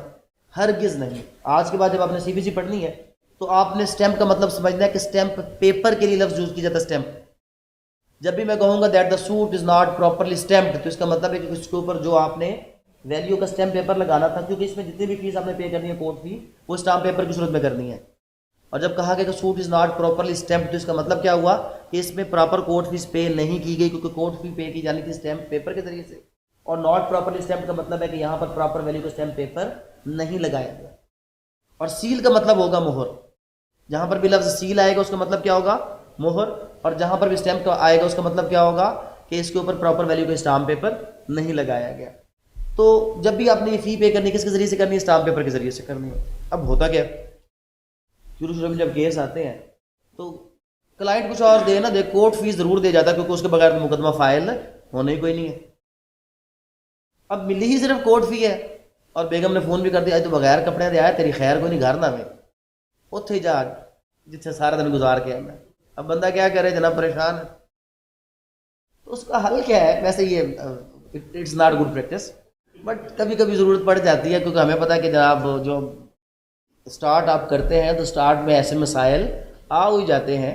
तो जो अगर कोई ऐसा मसला आ जाए तो उसका हल क्या है? उसका पहले तो हल था पॉपर सूट का, जो ख़त्म हो गया, पंजाब में ओमिटेड है, अब ख़त्म है। तो उसमें आसान तरीका ये है कि जब आप वैल्यूएशन क्लास लिखें तो लिखें that the court fee will be affixed as per orders of the court. हमने इनकार को नहीं क्या देंगे, कोर्ट क्या करेगा? उसका ऑर्डर करेगा तो देंगे। तो उम्मीद है कि अक्सर मुकदमा चलते चलते वो एंड तक वो आंखों से ओझल रहता है और डिग्री में जाकर देनी पड़ेगी। कहाँ पे जाकर देनी पड़ेगी? डिग्री के ऊपर जाकर डिग्री शीट के अंदर आप देखेंगे तो वहाँ पर कॉस्ट डाली होगी कि जी प्लेंटिफ करेगा या डिफेंडेंट पे करेगा या कोर्ट फीस पे करेगा, तो वहाँ पर चली गई। अगर नज़र में आ गई अब तो मामला ख़राब हो गया। अब क्या करना है? अब आपने 148, 149 इन्हेंसमेंट ऑफ टाइम कि जनाब ये मसला आ गया, सैलाब आ गया, तूफ़ान आ गया, बारिश आ गई, ये हो गया, वो हो गया, और कोर्ट फ़ी जो है वो उसके लिए मुझे क्या किया जाए? टाइम एक्सटेंड किया जाए। तो टाइम क्या हो जाएगा? एक्सटेंड हो जाएगा। साथ ही जज साहब के साथ आपने जाके कहना हुजूर क्लाइंट से ली थी बेगम ने कपड़े, आप भी शादीशुदा बेगम वाले, पता फरमाइशी आ जाए तो क्या होता है, तो हुजूर कभी भी ऐसी छोटी छोटी बातों पे आपके साथ कोई ऐसा मामला नहीं करेंगे। तो बात वही है कि आपने रिलीफ लेना किस तरीके से है, तो लाइटर मोड में लेकर तो आसानी से मिल जाएगा। ये रिलीफ जो जहाँ पे होती है ना डिस्क्रिशन में ये नहीं होता कि जज साहब ये करें, ये होता है शेल वाली जगह पे कि जज साहब ये करें, और जहाँ पे होता है मे तो वहाँ पे करें कि हुजूर आपकी मेहरबानी। तो किसी से मेहरबानी करवानी हो तो वो इस तरह ही होती है, वैसे नहीं होती। तो आपको ये पता चलेगा कि जनाब वहाँ पे क्या 148, 149 की एप्लीकेशन हम दे सकते हैं for the enhancement of time in the payment of court फी। ये वो चीज़ें हैं जो सूट फाइल करते साथ हमने साथ लगानी होती है। इसका फ़ायदा हमें क्या मिल जाता है? अक्सर हम अपील वगैरह लगाते हैं और हमें ये होता है कि पता नहीं इनिशियल स्टेज पर ये कुछ ऐसा होना चाहिए, कोई और ऐसा मैटर हो जाए, तो वहाँ पर आप 148, 149 की एक एप्लीकेशन को क्या कर दें, वहाँ पर आप इनेक्स कर दें। ये ना सिर्फ enhancement of time in the case of court फी है, बल्कि इन्हेंसमेंट ऑफ टाइम है किसी भी मैटर के अंदर। जब आप सिविल प्रोसीजर के अंदर, जैसे हमने पढ़ा कि रिटर्न स्टेटमेंट का टाइम कितना है? 30 डेज़ का। 30 डेज़ में आप उसको नहीं फाइल करते तो अब क्या करना है? अब उसके लिए हमने 148, 149 की दरख्वास्त दे देनी है कि जनाब ये प्रोसीजर इतने टाइम पे करना था, इस वजह से नहीं कर सका, टाइम को क्या किया जाए? एक्सटेंड किया जाए। तो सिविल प्रोसीजर में जब भी एक्सटेंशन ऑफ टाइम चाहिए 148, 149 3 पैराग्राफ की एप्लीकेशन है टोटल, एक पेज से ऊपर ये एप्लीकेशन नहीं होती। On the very first day जब आप प्लेन फाइल करते हैं, अगर उसके साथ भी आप लगाना चाहें तो on the very first day आप उस प्लेन के साथ भी ये चीज़ क्या कर सकते हैं? ये चीज़ लगा सकते हैं। अब हम चल रहे प्लेट में वापस आ जाते हैं। प्लेट पे क्या चीज़ आ गई जनाब, प्लेट पे हमारा कॉज ऑफ एक्शन भी हो गया और सूट वैल्यूएशन का भी हमें पता चल गया, प्रेयर क्लास भी आ गई। एक चीज़ मैंने प्लेट के अंदर छोड़ी जो आपको मैं वापस दोबारा डिफाइन कर दूं और बहुत से भी ज़्यादा इंपॉर्टेंट है, इट्स जुरिस्डिक्शन। क्या है ये? जुरिस्डिक्शन। और जब तक आपको पता ही नहीं होगा कि ये मुकदमा किसी जगह पर फाइल हो सकता है या नहीं हो सकता, तब तक आप केस कैसे लेंगे? केस लाहौर में फाइल हो ही नहीं सकता, तो आप क्या वो केस लाहौर में फाइल करने के लिए ले लेंगे? और अगर किसी वकील को यही नहीं पता कि ये केस, इसकी जुरिस्डिक्शन कहाँ पे बनती है, तो फिर उसको केस कौन देगा? अब जुरिस्डिक्शन बनती है कि कानून बताता है, और जुरिस्डिक्शन कैसे बनाई जाती है ये प्रैक्टिस सिखाती है। हम कानून पढ़ेंगे, हम प्रैक्टिस की बात आज नहीं करेंगे। कानून क्या कहता है? कानून कहता है कि जुरिस्डिक्शन डिपेंड करती है कि आपकी प्रॉपर्टी मूवेबल है या इमूवेबल। अगर प्रॉपर्टी इमूवेबल है तो उस सूरत में वेयर द प्रॉपर्टी सिचुएटेड, मैं इस वक्त कहाँ पे बैठा हूँ? लाहौर के अंदर। परमानेंट खानेवाल से मेरी रिहाइश है, शाहजी के साथ एग्रीमेंट हो गया मियाँ चन्नू के अंदर, और जो ज़मीन ली है वो फैसलाबाद है। 4 शहर इन्वॉल्व हो गए। क्वेश्चन है कि मुकदमा कहाँ पे फाइल किया जाएगा? प्रॉपर्टी या immovable, where the property situated, बाकी और कोई बात इसमें नहीं है। बट कानून में घिसा पीटा फिक्र जरूर चलता है, where there is a general rule there is an exception. तो एक्चुअल इमूवेबल प्रॉपर्टी का रूल क्या कहता है? सेक्शन 16 सीपीसी ये कहता है कि इमूवेबल प्रॉपर्टी का मुकदमा जनरली वहां इंस्टीट्यूट किया जाएगा where the property is situated. और अगर ऐसा हो कि प्रॉपर्टी 2 मुख्तलिफ शहरों में हो, where any part of the property is situated, where any part of the property is situated, तो मुकदमा दोनों जगह पे, दोनों शहरों में से किसी भी एक शहर में हो सकता है। एक प्रॉपर्टी है, उसको कुछ हिस्सा कसूर में है और कुछ हिस्सा कहाँ पे है? लाहौर में है। मुकदमा कहाँ पे फाइल होगा? Where any part of the property is situated. Kasur में भी हो सकता है, कहाँ पर हो सकता है? लाहौर में भी हो सकता है। इसमें फिर फर्दर अगर हम इसको पुश करके इसकी जुरिस्डिक्शन बनाए तो where personal obedience of the defendant is possible. अब अगर मैं लाहौर में इस्टेब्लिश्ड हूं तो मेरे से पर्सनल ओबीडियंस करवाना कहाँ पॉसिबल है? लाहौर में। तो although the property situated in Faisalabad, but जो personal obedience of the defendant है वो पॉसिबल कहाँ पे है? लाहौर में। तो मुकदमा कहाँ फाइल हो सकता है? लाहौर में भी हो सकता है। अब ये बातें मुझसे 100 बार पूछ लें, जब तक सेक्शन 16 नहीं पढ़ेंगे समझ नहीं आएगी। सेक्शन 16 भी थोड़ा सा ऊपर से गुजरेगा। ये सारा जो आपका कानून है ये इलामा इकबाल की शायरी है। पहली बार पढ़ेंगे तो फारसी लगेगा, दूसरी बार पढ़ेंगे तो थोड़ा थोड़ा उर्दू लगेगा, तीसरी चौथी पांचवी बार पे जाके पता चलेगा कि उर्दू ही है, और फिर 10-12 बार पढ़ने के बाद उसका मतलब समझ आएगा कि वो इश्क मशूकी ये वाली नहीं, वो कोई और इश्क मशूकी है। तो लॉ भी ऐसा ही है, पहली बार पढ़ेंगे तो सिर्फ LLB वाले लेवल का, दूसरी तीसरी चौथी बार, और फिर इसको मजीद समझने के लिए क्या है, इसको मजीद समझने के लिए आप केस लॉ जब तक नहीं पढ़ेंगे, कमेंट्री नहीं पढ़ेंगे, आप इसको नहीं समझ सकेंगे। तो मुकदमा कहाँ फाइल होगा जब तक आपको पता नहीं होगा। आप प्रैक्टिस कहाँ से स्टार्ट करेंगे? सेक्शन 16 पढ़ेंगे, उसकी कमेंट्री पढ़ेंगे, तो वहाँ से आपको पता चलेगा कि किस तरह करके प्रैक्टिकली अगर कोई ऐसे इश्यूज आए तो उनको कोर्ट के ऑर्डर से कैसे रिजॉल्व किया गया, ये आपको सेक्शन 16 की कमेंट्री बता देगी। अब ये चीज़ क्लियर होगी कि मुकदमा कहाँ पर फाइल किया जाएगा? Where the property is situated, if the property is immovable and if the property is movable. Movable क्या होता है? आपके सारे मैटर्स भी इसमें आ जाएंगे, ये गाड़ी वगैरह XYZ, मोबाइल शोबाइल, खरीदो फरोख्त, कॉन्ट्रैक्ट्स, पर्सनल मामला, तमाम ऐसी चीज़ें आपकी मूवेबल में। और ऑल अदर केसेस कहाँ फाइल किए जाते हैं? Where the cause of action accrued, where the cause of action accrued. कहाँ पे अक्रूड होता है? जहाँ पे आपका एग्रीमेंट होता है, जहाँ पे आपके मामलात ख़राब होते हैं, जहाँ पे आपका कन्फ्लिक्ट आता है, जहाँ पे आपका डिस्प्यूट आता है, वहाँ पे आपका क्या होता है? कॉज ऑफ एक्शन अक्रूड हो जाता है। वेयर डिफेंडेंट रिजाइड्स परमानेंटली, मैं परमानेंटली खानेवाल में रहता हूँ, किसी ने मेरे खिलाफ मुकदमा करना तो कहाँ पे कर सकता है? खानेवाल में। Where defendant resides for gain, for gain में कहाँ पे हूँ? लाहौर में। तो मुकदमा कहाँ पर किया जा सकता है? लाहौर में। Where the cause of action accrued, हमने एग्रीमेंट कहाँ पे किया था? मियाँ जन्नू में किया था, तो मुकदमा कहाँ पे हो सकता है? मियाँ जन्नू में भी हो सकता है। तो ये कहाँ पे? सेक्शन 18 सेक्शन 19 हमें ये बताता है कि मुकदमा कहाँ कहाँ हो सकता है। मूवेबल प्रॉपर्टी कहाँ पे? Where cause of action accrued, where defendant resides permanently or for gain. तो पहले ये पता हो कि ये मुकदमा कहाँ पर फाइल हो सकता है, फिर आगे चल के हम उस मुकदमे को फाइल करेंगे। तो प्लेस ऑफ सुइंग भी हमें पता चल गया, फिर इसके बाद हमें जुरिस्डिक्शन पता होना चाहिए। लेकिन जुरिस्डिक्शन इतनी ज़्यादा मैटर इस वजह से नहीं करती क्योंकि हम मुकदमा हमेशा फाइल करते हैं in the court of senior civil जज, और जो आपके सीनियर सिविल जज होते हैं वो हमेशा अनलिमिटेड पिक्यूनियर जुरिस्डिक्शन के हवाले से होते हैं। तो फिर उसके अदालत में मामला चला गया कि आपने इसको रेफर करना है, आपने मार्क करना है, तो कॉम्पिटेंट जज को मार्क करना क्योंकि उसकी जिम्मेदारी है। लिहाजा अब हमारे सर से ये मुसीबत उतरी कि हमने पिक्यूनियर जुरिस्डिक्शन डिटरमिन करनी है कि नहीं करनी। हमने उसको दे दिया कि जिसकी अनलिमिटेड जुरिस्डिक्शन है वो रेलेवेंट जज को मार्क कर देगा, हमारी जिम्मेदारी क्या हो गई है, ख़त्म हो गई है। तो लेकिन सबसे पहले आपको पता हो कि जुरिस्डिक्शन क्या है। जुरिस्डिक्शन से पता चलेगा मुकदमा फाइल कहाँ होना है, और कॉज ऑफ एक्शन है तो पता चलेगा कि मुकदमा हो सकता भी है या नहीं। तो ये चीज़ें हमारे पास आ गई। तो हमने क्या फाइल कर ली, प्लेंट फाइल कर ली। प्लेंट में क्या चीज़ें लिख दी, सारी की सारी बातें मैंने आपको बता दी कि सबसे पहले नेम ऑफ द कोर्ट है, उसके बाद डिस्क्रिप्शन ऑफ द पार्टीज। अब डिस्क्रिप्शन ऑफ द पार्टीज बड़ी इंपॉर्टेंट चीज़ है। सिविल सूट में जो चीज़ प्रैक्टिस आपको सिखाएगी वो है डिस्क्रिप्शन ऑफ द पार्टी। अगर ये गलत है, और मैं हमेशा एक चीज़ कहता हूँ, क्योंकि नॉर्मली हम लोग यहाँ पे हाई कोर्ट में बैठे हैं, यहाँ पे हम अपीलेट कोर्ट की प्रैक्टिस करते हैं, हाई कोर्ट की प्रैक्टिस करते हैं, और अफसोस होता है जब मुकदमे देखते हैं कि किस तरह हमारे जो साइड एरियाज के वकला हैं वो मुकदमों का बेड़ा गर्क करके भेजते हैं। लास्ट लेक्चर में एक चीज़ मैंने आपको क्लियर बताई थी, जो क्रिमिनल है वो ज़ुबान पे चलता है, जो डिबेटर है, जो ऑरेटर है, जो ज़ुबान के तेज़ है, वो क्रिमिनल प्रैक्टिस की तरफ चले जाए। एक्सटेम्परी प्रैक्टिस है जहाँ पर आपने जो भी चीज़ है वहीं पर ऑन द स्पॉट बोलना है, और या आपका बंदा अंदर या आपका बंदा बाहर, किस्सा वहीं पे क्या हो जाएगा, ख़त्म हो जाएगा। सिविल में कागजात बोलते हैं, और ये कागजात जो बोलते हैं वो इस तरह बोलते हैं कि अगर एक बार ख़राब हो जाए तो सुप्रीम कोर्ट तक वापस सीधे नहीं होते। तो जो दावा फाइल आपने करना है, अगर यहाँ पे आपने क्या किया, जो हमारी प्रैक्टिस है, क्या है प्रैक्टिस, स्टेनो से करा लो, लिखी लिखाई बातें, होगा क्या at the end of the day, supreme court तक मुकदमा ले जाएंगे, मुकदमा सीधा नहीं हो सकेगा, क्योंकि हमने सोच लिया है कि ये तो मुंशी का काम है, ये तो स्टेनो का काम है। जिसने ये सोच लिया वो 10 साल फिर डिले लगा के तो इलेक्शन लड़ता रह जाए। जिसने प्रैक्टिस करनी है, इंडिपेंडेंट प्रैक्टिस करनी है, वो यहाँ से स्टार्ट करे। मुंशी कभी भी आपको फाइलिंग नहीं करने देगा आपके किसी भी चैम्बर के अंदर। क्यों नहीं करने देगा? तो शुरू में 10 पैसे फाइलिंग से ही तो मिलने हैं। 2000 रुपये आपको मिलना है अटेस्टेशन का, 5000 आपको मिलना है फाइल करवाने का।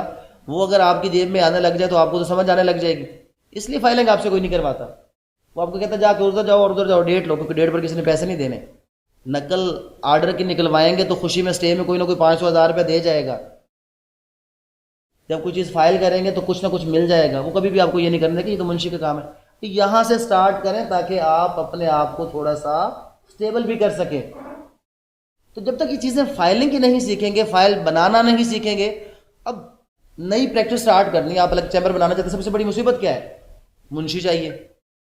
क्यों? क्योंकि सारे काम कौन करेगा? फाइलिंग तो वही करना है। तो आप सारी ज़िंदगी इसी की चीज़ के ऊपर सोचते हैं, चैम्बर नहीं खोल सकते। और जब आप फाइलिंग करना जान गए, ड्राफ्टिंग करना जान गए, मुकदमा बनाना जान गए, पीछे की रह गए। अब आप अपना काम खुद से शुरू कर सकते। तो फाइल करना सीखें, फाइल बनाना सीखें। फाइल बनाने के लिए क्या है जनाब, इसके अंदर क्या क्या चीज़ें आ गई? ये हमारे एसेंशियल्स आ गए, हमने फुलफिल कर लिए, और अब हमारी प्लेंट तैयार हो गई।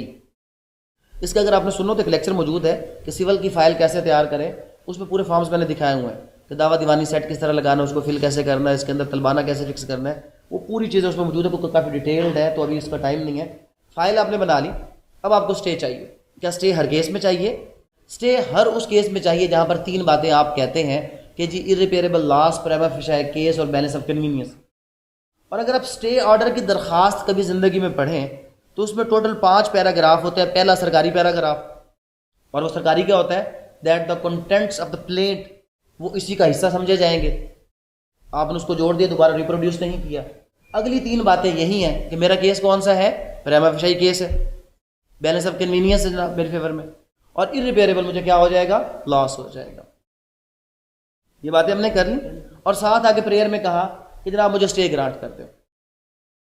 अब स्टे ऑर्डर 39 का रूल 1 और 2 की जो एप्लीकेशन आपने साथ लगाई है दावे के, अब इसमें एक इशू है, और वो इशू ये है कि टेम्परेरी इंजंक्शन कोर्ट आपको ग्रांट करेगा after hearing both of the parties. अब दूसरी पार्टी को जब पता चला आपने मुकदमा फाइल कर दिया है, तो इससे पहले कि वो आकर स्टे को कंटेस्ट करे, वो अपनी चीज़ को डिस्पोज ऑफ कर दे, अब आप क्या करेंगे? तो फिर ये सारे मैटर्स क्या हैं? तो फिर सारे मैटर्स ये हैं कि प्लेंट के साथ ऑर्डर 39 रूल 1-2 की दरखास्त लगाकर हमने इंटरम स्टे लेना वहाँ से। और इंटरम स्टे का रूल ये कहता है कि without hearing the other party court आपको for a period of 14 to 15 days, एक शॉर्टर पीरियड के लिए आपको इंटरम स्टे ग्रांट कर सकती है। अब यहाँ पे फिर रुके, जो मैं आपको मेन चीज़ बताना चाह रहा था वो था पार्टीज का नहीं। प्लेंटिफ तो आप हैं ही हैं, डिफेंडेंट सबसे अहम चीज़। डिफेंडेंट में किसको रखा जाए? जिस शख्स से आपका order 1 CPC description of the parties of the suit, वो क्या बताता है आपको? वो ये बताता है कि हर वो शख्स जिसका उस सूट में जरा सा भी इंटरेस्ट है उसको आप पार्टी बनाएंगे। आपने स्टे ले तो लिया है, स्टे दर्ज कहां करवाना है आपने? जिस अथॉरिटी के पास स्टे दर्ज करवाना है उसको भी तो पार्टी बनाना है, ताकि उसके नाम पर भी वो चीज जाए कि भाई ये स्टे दर्ज। स्टे लेना कुछ नहीं है, स्टे लेके स्टे को दर्ज करवाना ही असल चीज है। तो आपने क्या किया? उसको भी पार्टी बनवाया। पटवारी से रिलीफ चाहिए, उसको भी पार्टी बनाए। हर उस शख्स को पार्टी आपने डिफेंडेंट में रखना है जिससे आपको क्या है, कोई ना कोई रिलीफ चाहिए, कोई ना कोई इंटरेस्ट चाहिए। तो जब ये आपने सब कुछ कर लिया, ये करने के बाद साथ आपने ऑर्डर 39 रूल 12 की एप्लीकेशन लगा दी, तो इस जिस आपके दावे के साथ ऑर्डर 39 रूल 12 की एप्लीकेशन लगी होगी, वो दावा on the very first day call on किया जाएगा। छुट्टी के वक्त आपको बुला लिया जाएगा, हाँ जी बताया, स्टे के ऊपर आर्ग्यू करें। तो वहां पे एक शॉर्ट सा आर्ग्यूमेंट होगा और उसके बाद आपको क्या चीज़ मिल जाएगी? उसके बाद आपको वो स्टे ऑलमोस्ट मिल जाता है। अब स्टे मिल गया, क्या काफ़ी हो गया? नहीं, अब आपने उसकी कॉपी बनवानी है और कॉपी बनवा के असल चीज़ है स्टे को लगवाना। ये स्टे लगवाना क्या होता है कि आप उस रेलेवेंट रेवेन्यू अथॉरिटी के पास जाकर उसको बताएं, जनाब ये स्टे मुझे मिल चुका है, अब डॉक्यूमेंट्स के ऊपर स्टे इसका लगाएं ताकि ये बंदा इस प्रॉपर्टी को किसी और को अलाइनेट ना कर सके, डिस्पोज ऑफ ना कर सके। अब जाकर बात आपकी क्या हो गई? मुकम्मल होगी। अब जब उसके प्रॉपर्टी के ऊपर स्टे लगा, उसका काम रुका, अब वो अदालत में आएगा और आपके मैटर में जवाब देने के लिए फ़ौरन वो पहुंचेगा। मेरे ख्याल में टाइम 5 मिनट है, इसको इन शॉर्ट करते हैं, फिर कभी टाइम मिला तो इंशाल्लाह इसको डिटेल में ले जाएंगे। इन शॉर्ट चले अभी बिल्कुल यही वाली इसी चीज़ को सादा सादा देखते हैं, हाँ ना करते हैं। दावा फाइल किया, अगर स्टे चाहिए तो ऑर्डर 39 रूल 12 लगाना है, अगर नहीं लगाएंगे तो स्टे ग्रांट नहीं किया जाएगा। लगा लिया जनाब हमने, अदालत के पास चले गए, स्टे दिया या नहीं दिया अलग हो गया। दावे के बाद अब यहां पे क्या हुआ? आपने फाइल किया सीनियर सिविल जज के नाम, उसने मार्क कर दिया, किसके पास मार्क कर दिया उसने? एडमिनिस्ट्रेटिव जज।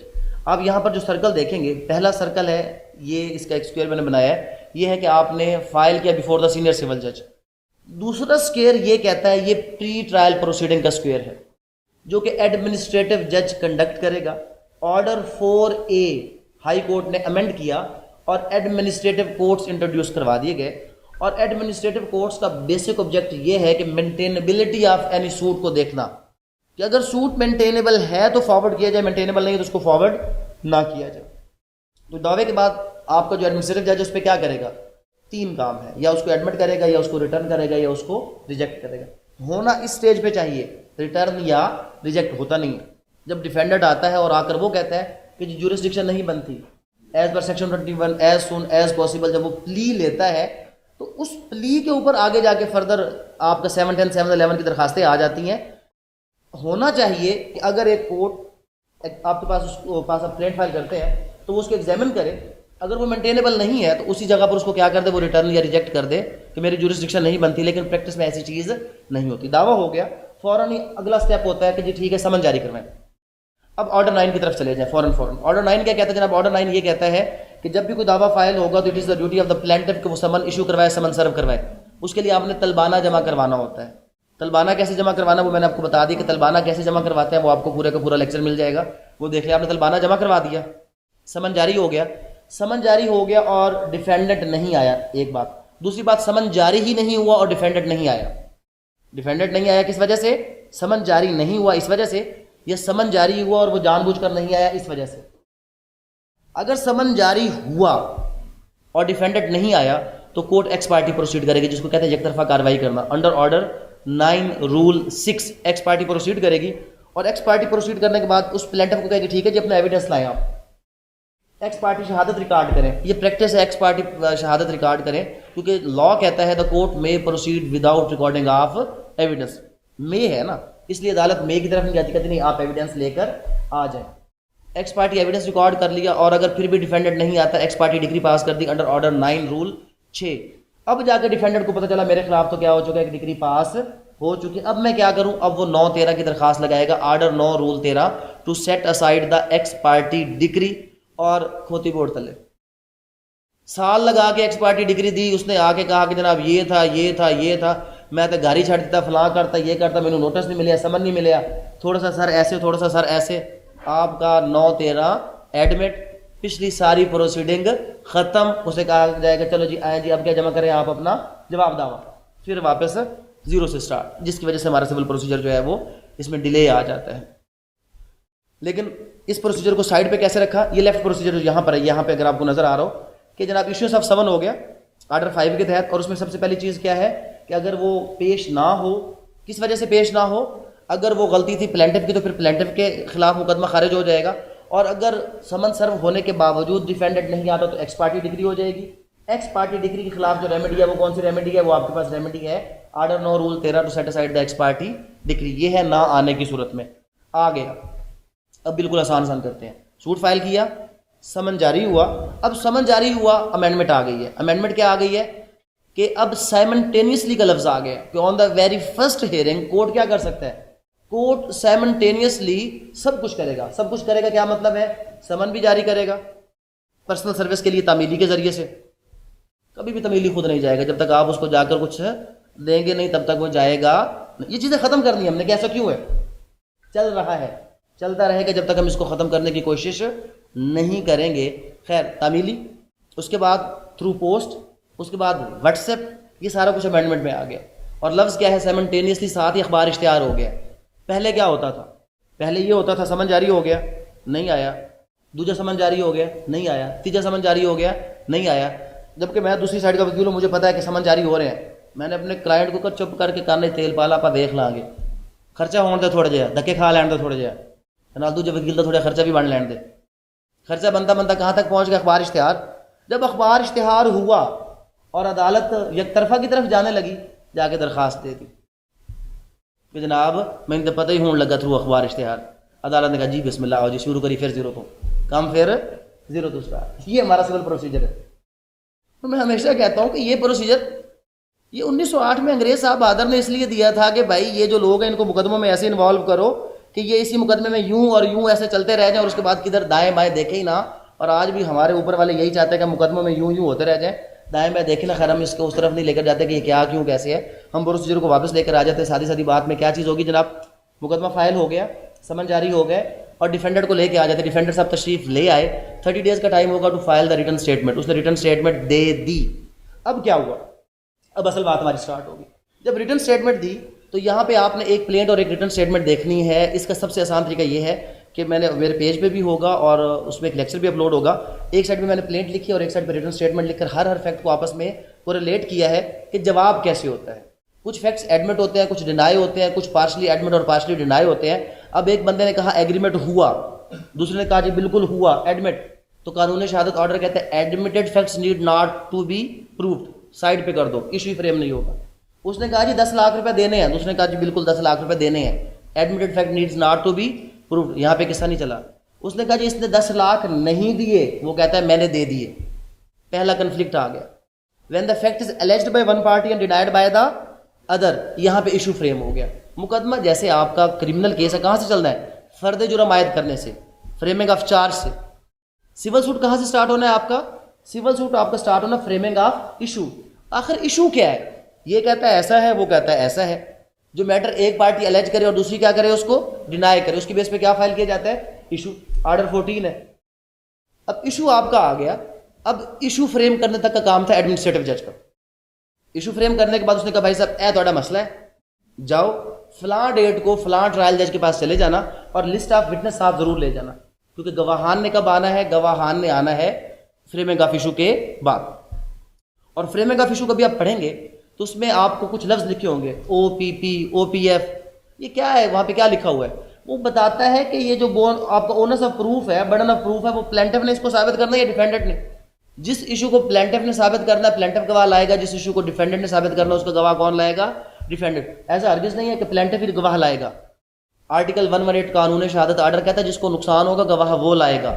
जो चाहता है कि अदालत उसके हक में फैसला दे गवाह वो लाएगा। वहाँ पे इशूज में डिसाइड हुआ कि ये इशू आपने साबित करना और ये इशू साबित करना है आपने। उस इशू की बेस पर हम क्या लेकर आएंगे, अपने गवाह लेकर आएंगे। अब जो नई अमेंडमेंट कहती है वो कहती है 90 डेज के अंदर रिकॉर्डिंग ऑफ एविडेंस होना चाहिए। लेकिन यही वो स्टेज है जहां पर 4, 5, 6, 7, 8 साल भी लग जाते हैं। एक दिन वकील साहब छुट्टी, एक दिन अदालत की छुट्टी, एक दिन जज साहब की छुट्टी, एक दिन हड़ताल, एक दिन ईद की छुट्टी, सरकारी छुट्टी, मिला मिलू के साल में एक एविडेंस रिकॉर्ड होता है। और रिकॉर्ड हो के एविडेंस पूरा होने ही लगता है कि एडिशनल एविडेंस की क्या आ जाती है, दरखास्त। अब असूल क्या है, जब भी कोई दरखास्त आएगी लाजमी तौर पर दूसरी पार्टी को बताया जाएगा, फिर वो उसका जवाब देगा, फिर उसके ऊपर आर्ग्यूमेंट होगा और फिर उसके ऊपर एक इंटरलोकेटरी आर्डर पास किया जाएगा। और अगर आप उस आर्डर से पसंद नहीं, क्योंकि हम मुकदमों की फीस दो तरह से लेते हैं सिविल केसेस में, एक मुकदमा करन दी और एक मुकदमा डिले करन दी। तो जब डिले करने की फीस ली होती है तो फिर क्या होता है कि हर जगह पे इशू फ्रेम हुए, नहीं जी 14/5 की है कि amendment of issue, alteration of issue, दरखास्त दे दी, सिविल कोर्ट ने नहीं किया, डिस्ट्रिक्ट कोर्ट में चले गए, डिस्ट्रिक्ट कोर्ट ने नहीं किया तो कहाँ चले गए, हाई कोर्ट, साथ साथ दरखास्त भी लगाते चले गए to stay the proceeding at the lower court. अब अमेंडमेंट कहती है कि जो मर्जी हो, नीचे वाली अदालत की प्रोसीडिंग स्टे नहीं होगी पर फिर भी हो जाती है। फिर अगर मेरे जैसे बंदा जाएगा तो नहीं होगी, फिर इधर में से किसी को लेके जाएंगे तो हो जाएगी। आप लोग बेहतर जानते हैं ना, अभी थोड़ा सा यहाँ पर यही तो सिखाने बैठे हैं कि ऐसा नहीं है, अगर आप तैयारी से आएंगे और इधर अहमद कयूम खड़े होंगे तो आप उनको भी हरा के आ सकते हैं, यही पढ़ा रहे हैं। बिल्कुल हो सकता है, बिल्कुल आपने इनकी बातों में नहीं, बिल्कुल बिल्कुल आप तैयारी के साथ जाएंगे तो आप अहमद को भी हरा के आएंगे, बिल्कुल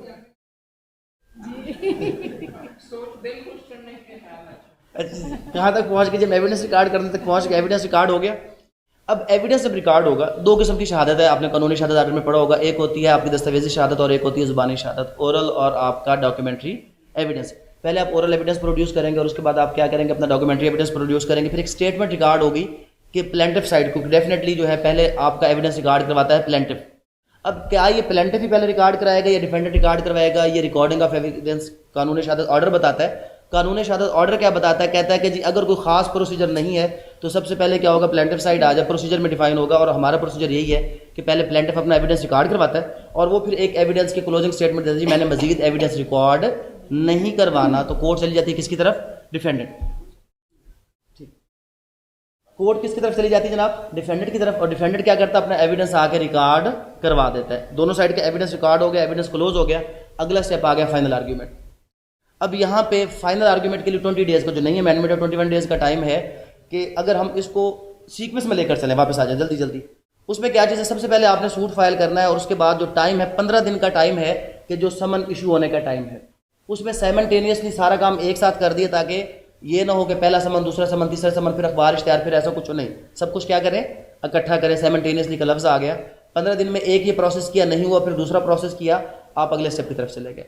फाइलिंग ऑफ रिटर्न स्टेटमेंट का टाइम कितना है, 30 डेज। तो 30 डेज समन का टाइम और 30 डेज किसका टाइम हो गया, रिटर्न स्टेटमेंट का। कितना हो गया, 30 और 30 60 डेज हो गया।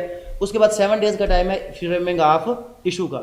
इशू फ्रेम होने के बाद 7 डेज टाइम है अगर किसी को कोई मसला है तो इशू को अमेंड करवाने का। इस्लामाबाद में अमेंडमेंट आ गई कि इशू आप प्रपोज करेंगे, यूके बेस्ड ये अमेंडमेंट है कि जो प्लेंटिफ डिफेंडेंट वो खुद इशू प्रपोज करते हैं कि हमारा ये मसला है, क्योंकि बाज़ औक़ात असल चीज़ वहाँ पे वो फ्रेम होती नहीं है। तो इशू फ्रेम हो गया आपके 7 और 7 कितने दिन हो गए, 15 डेज हो गए, 2.5 मंथ हो गया। आगे आगे हम recording of evidence as per law 90 days है। अब इस 90 डेज में कोर्ट के ऊपर बर्डन बहुत ज़्यादा है। इसको कम करने के लिए एक चीज़ की गई थी, बहुत ही अच्छी प्रैक्टिस थी, बट वो प्रैक्टिस बन नहीं सकी, उस पर एतराज़ात लगे। वो ये था कि एविडेंस को आप कमीशन के थ्रू रिकॉर्ड करवाएं। एक तो कमीशन अंडर सेक्शन 75 अपॉइंट होता है, वो तो आपकी जो प्रोसीडिंग है अगर कभी ज़रूरत हो, वो एक्सीडेंटल प्रोसीडिंग है, इंसिडेंटल प्रोसीडिंग है कि अगर कभी कोई बीमार हो जाए, कोई XYZ ऐसा हो जाए मैटर, तो वहाँ पे जाके आप कोई लोकल इंस्पेक्शन के लिए किसी और काम के लिए आप कमीशन जारी करवाएं। अमेंडमेंट ये कहती थी कि जब एक कोर्ट इशू फ्रेम करता है, इशू फ्रेम करने के बाद वो एविडेंस रिकॉर्डिंग स्टेज पे जाता है, तो इस टाइम को कट करने के लिए वो आपका, क्योंकि एविडेंस में होता क्या है, सिर्फ लिखा ही जाता है, वो बोलता है और जज क्या करता है, लिखता है। तो ये काम किसी कमीशन के थ्रू करवा लें कि जो इस एविडेंस को क्या करे, रिकॉर्ड करे। ये अमेंडमेंट मौजूद है। अब वो उसको डे टू डे बेस पे रिकॉर्ड करके जज साहब के सामने पेश कर दे। आर्ग्यूमेंट किसके सामने हो जाएंगे, फाइनल जज साहब के सामने। तो 90 डेज में आपका एविडेंस रिकॉर्ड हो सकता है। 90 डेज एविडेंस की रिकॉर्डिंग का टाइम है, तो ऑलमोस्ट 5.5 मंथ हो गए। 21 डेज उसके बाद फर्दर है आपका फाइनल आर्ग्यूमेंट, और फाइनल आर्ग्यूमेंट के बाद 21 डेज के अंदर उसने क्या करनी है, कोर्ट ने अपनी जजमेंट पास करनी है। तो फाइनल आर्ग्यूमेंट के बाद आ गई आपकी जजमेंट। जजमेंट के खिलाफ आप क्या कर सकते हैं, अपील, रिव्यू और रिवीजन। उसके बाद फर्दर क्या प्रोसेस होगा, आपका एग्जीक्यूशन ऑफ डिक्री। अब मजीद अमेंडमेंट आ गई कि पहले एग्जीक्यूशन ऑफ डिक्री के लिए ऑर्डर 21 रूल 10 के तहत आपने एप्लीकेशन देनी थी कि जिसको एग्जीक्यूट किया जाए, और उसके लिए टाइम था 3 ईयर्स। अगर आप नहीं देते थे तो आपकी डिग्री लैप्स हो गई, खत्म हो गई। अब दोबारा रेस्ट जुडिकाटा भी लग गया, आप अप्लाई नहीं कर सकते। अब नई अमेंडमेंट क्या कहती है कि जैसे कोई डिग्री पास होगी, automatically it will be transferred into the execution proceeding. अब आपको आर्डर 21 रूल 10 की दरखास्त देने की ज़रूरत नहीं है। तो अगर सिंपल इस प्रोसीजर को हम फिंगर टिप्स पर लाएं तो टोटल आपके स्टेप्स क्या हैं? सबसे पहले आपने क्या किया? कॉज ऑफ एक्शन हुआ, उसके बाद दावा फाइल किया। अगर कोई रिलीफ चाहिए स्टे ऑर्डर वगैरह की सूरत में तो अलग उसकी एप्लीकेशन हमने लगाई, लेकिन ये स्टे कौन सा था? इंटरम। जब डिफेंडेंट आएगा इसके ऊपर आर्ग्यू होगा तो फिर ये आपका स्टे क्या होगा? टेम्परेरी स्टे के तौर पर आपको वो ग्रांट किया जाएगा। उसके बाद क्या हो गया? स्टे के बाद आप चले गए जनाब, आपका दावा फाइल हो गया, समन जारी हो गए। उसके बाद अगर डिफेंडेंट नहीं आया तो एक्स पार्टी, अगर आ गया तो रिटर्न स्टेटमेंट। रिटर्न स्टेटमेंट के बाद framing of issue, framing of issue के बाद recording of evidence, recording of evidence के बाद क्या हो गया? फाइनल आर्ग्यूमेंट, फाइनल आर्ग्यूमेंट के बाद क्या हो गया? Passing of final decree, order और जजमेंट, और उसके खिलाफ अपील, रिव्यू, रिवीजन, और उसके बाद एग्जीक्यूशन। ये टोटल आपका प्रोसेस।